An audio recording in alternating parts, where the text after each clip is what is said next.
As I delved into the story of Manuel Octavio Bermúdez, I didn't just discover the past of a criminal. I encountered the darkest depths of human nature. The horrors endured by his victims were not just written words. They felt like nightmares etched into my mind. My hands trembled while writing the script, because this isn't merely a tale of crime. This is the story of cruelty in its purest form.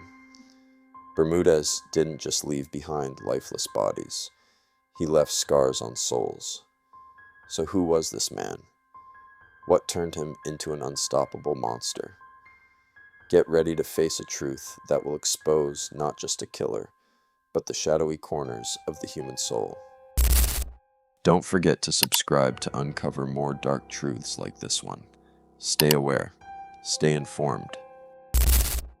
Manuel Octavio Bermúdez was born in 1961 in Colombia's Valle del Cauca region. From the very beginning, his life was marked by hardship. Abandoned by his biological family, he grew up as an orphan. At a young age, he developed a physical disability that caused him to limp, making him a target for bullying in school, though he was adopted by another family. Instead of love, he experienced physical and sexual abuse. As he entered adolescence, Bermudez became introverted, timid, and withdrawn. But deep inside, years of trauma and suppressed anger began to fester. He got involved in petty crimes during his youth, but what truly shaped his future was a dark and twisted psychological profile built on neglect, loneliness, and abuse. The seeds of the monster he would later become were sown in those early, broken years. It was 1999. One of Colombia's rural roads lay silent that night, a silence that only made the horror to come even more chilling. Manuel Octavio Bermúdez had spotted a 12-year-old boy walking home alone after spending the day with friends. For Bermudez, this boy wasn't just a target. He was the beginning, the first victim of a monstrous appetite for pain.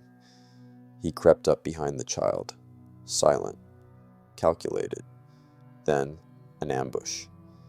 He knocked the boy unconscious and dragged him deep into the woods, far from sight, far from help. And there, the real nightmare began. This wasn't just murder for Bermudez.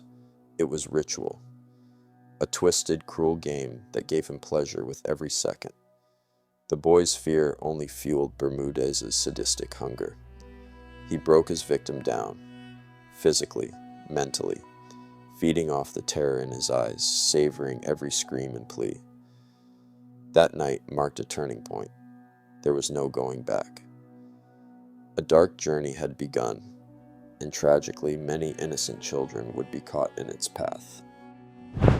By late 1999, the monster within Bermudez had grown stronger.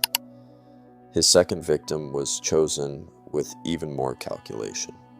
This time, it was a 14-year-old girl walking alone in the dark.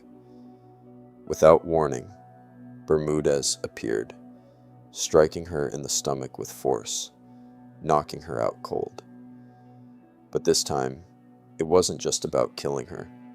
It was about showing her terror, breaking her spirit before taking her life. He dragged the girl into an abandoned building, where the real torment began. This time, Bermudez didn't just want to hurt her physically. He wanted to break her mentally. With every scream and every cry for help, he fed off her terror. He wanted her to feel the purest form of fear as she neared death. The girl fought desperately, but her attempts were futile. Bermudez's true game wasn't death. It was the power he had over her. Eventually, Bermudez ended her life. But for him, it was not just a kill. It was a triumph. Fear, pain, and death, that was his reward. By the year 2000, Bermudez had mastered the art of terror. Choosing his victims wasn't just about inflicting pain anymore. It was about leaving them with a permanent mark, ensuring they'd never forget the terror. His third victim, a 13-year-old girl, was walking past an abandoned apartment building. She thought nothing of it, but for Bermudez, it was the perfect moment. His assault was far more brutal than any before. The child's desperate screams only fueled the monster within him. Each blow was a reward. It was no longer just about killing. It was about owning that moment, controlling his victim's soul. As he drew her closer to death, he tortured her with calculating precision. When her screams stopped, Bermudez's satisfaction was chilling. That was the moment the child, and perhaps humanity itself, ceased to exist. His fourth victim, a 16-year-old girl, disappeared from a sugarcane field, like so many others before her. But this time, Bermudez's sadism reached new heights. He abducted her, subjecting her to hours of physical torment. Every strike, every slice of the knife made him smile. He found peace in her pain. Watching her, he reveled in seeing how a person could lose their soul on the way to death. Eventually, both murders became nothing more than experiments, testing the limits of the human body and soul. By 2001, Bermudez's killings had reached their peak. His fifth victim was a 10-year-old boy working in the sugarcane fields. The child's disappearance was just another tragedy. But for Bermudez, it was a victory. He spotted the boy's small, vulnerable body alone in the fields and easily abducted him. Dragging him into an abandoned pit, Bermudez tore apart the boy's spirit and body. The screams now only brought him pleasure.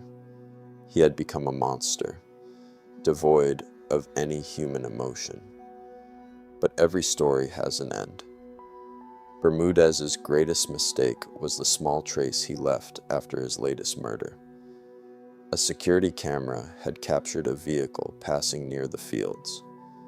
The police began tracking the trail, and soon, Bermudez's horrific journey was nearing its end. Within a few days, investigators found the tracks leading to a suspicious vehicle in the area where the murders had taken place. The police identified Bermudez and raided his home. He was arrested. At first, he denied his crimes, but after several hours and testimonies from security guards who had seen him, he cracked. He confessed to 21 murders, though only 17 bodies had been found. From that moment on, the true face of Bermudez was revealed. He was alone in his dark world. The year 2024 would mark the end of Manuel Octavio Bermúdez. His name would forever be linked to Colombia's tragic history of violence. How much pain could life behind bars bring him? Fate, however, had a different ending in store. On October 17, 2024, Bermudez was traveling in a prison van in the Cauca region when he was ambushed in a deadly attack.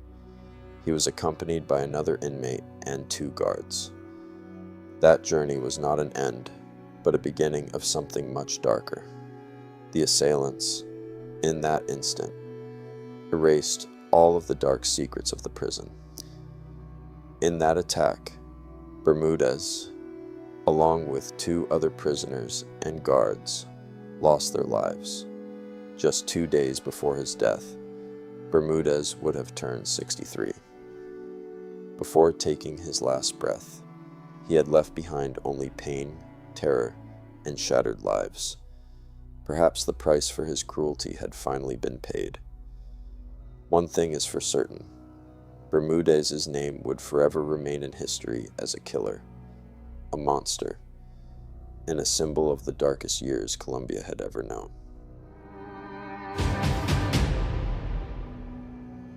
And so the terrifying journey of Manuel Octavio Bermúdez comes to an end. He didn't just commit murders. He explored the darkest corners of the human soul. But we must remember that these stories aren't just crimes of the past.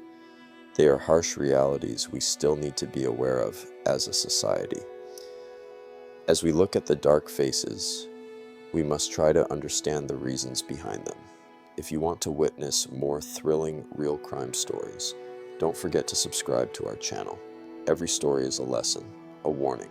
See you in the next video. Goodbye.